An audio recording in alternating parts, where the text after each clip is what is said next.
Serious issue ہے یہ جو اوپن میرٹ کے یوتھ کی بات ہے.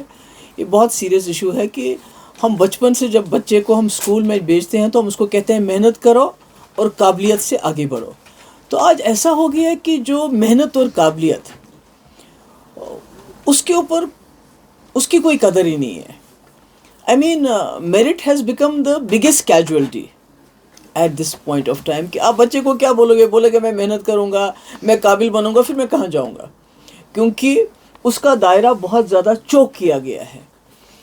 تو ایسے میں آپ کو یاد ہوگا کہ پارلیمنٹ میں بھی لوگوں نے ووٹ دیا نیشنل کانفرنس کو یہ سوچ کے کہ یہ ہمارا مسئلہ ہم اس کو حل کریں گے.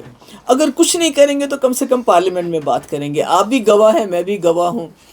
1 سال سے زیادہ عرصہ ہو گیا ہے ممبر پارلیمنٹ بنے نیشنل کانفرنس کے. ایک مجھے ممبر پارلیمنٹ بتائیے جنہوں نے پارلیمنٹ میں اس مدعے پہ منہ کھولا ہو, بات کہی ہو کہ بھئی ہمارے ہاں جو اوپن میرٹ کے لوگوں کے ساتھ بہت زیادتی ہو رہی ہے. تب یہاں نیشنل کانفرنس کی سرکار نہیں تھی, ڈائریکٹ دلی کا رول تھا. اس کا یہ مطلب کہ جو ممبر پارلیمنٹ ہے ان کا یہ فرض بنتا تھا کہ وہ دلی میں اس مسئلے کو اٹھائیں.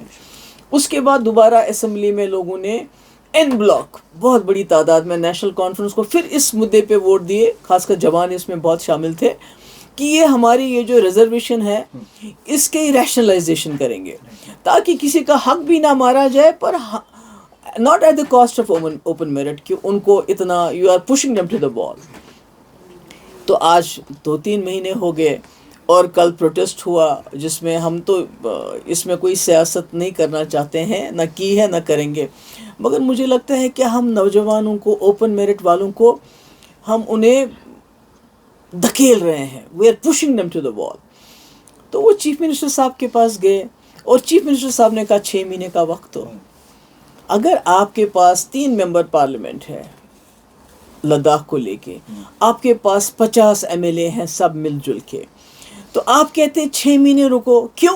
یہ سوچتے ہیں 6 مہینے میں کورٹ کا ڈیسیجن آ جائے گا, پھر مجھے کچھ کرنا ہی نہیں ہے. تو اگر آپ کو کچھ بھی نہیں کرنا ہے, اگر یہ معاملہ کورٹ نہیں نپٹانا, تو پھر آپ کس چیز کی دوا ہو؟ ہاں, یہ سوچنے والی بات ہے.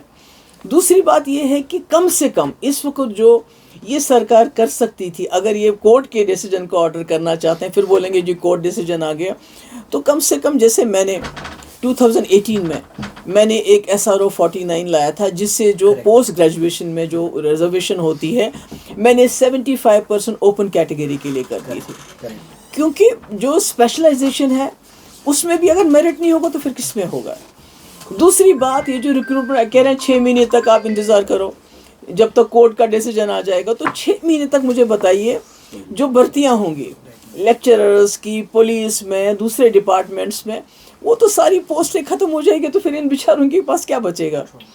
تو میری متبانہ گزارش ہے عمر عبداللہ صاحب سے کہ آپ عدالت پہ یہ مسئلہ مت چھوڑیے. آپ کے پاس طاقت ہے, آپ کے پاس 50 MLA ہیں, آپ کے پاس سرکار ہے, کوئی ایسا راستہ نکالے کہ جس سے جو پچھڑے ہیں, جو جن کی اپنی ریزرویشن ہے, وہ ریزرویشن ان کے پاس رہے, مگر جو ہماری آبادی ہے اوپن میرٹ والوں کی, ان کو آبادی کے حساب سے ان کو اپنا حصہ ملنا چاہیے, اور اس میں عدالت کے فیصلے کا انتظار کیے بغیر یہ کام ہو جانا چاہیے. میں تو وہی کہہ رہی ہوں نا کہ اگر پارلیمنٹ میں انہوں نے لوگوں نے ووٹ مانگے لوگوں سے کہ ہم اس کو طے کریں گے, اس کے بعد کسی ممبر پارلیمنٹ نے انکلوڈنگ روح اللہ صاحب نے اس کو کبھی پارلیمنٹ میں نہیں اٹھایا, اور اب انہوں نے اس کے بعد کہا کہ ہماری یہاں سرکار بنے گی, وہ اس مسئلے کو حل کرے گی.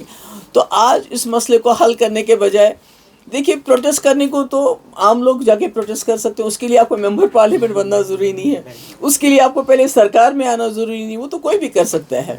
تو میرا یہ کہنے کا مقصد یہ ہے کہ یہ بڑا سیریس ایشو ہے.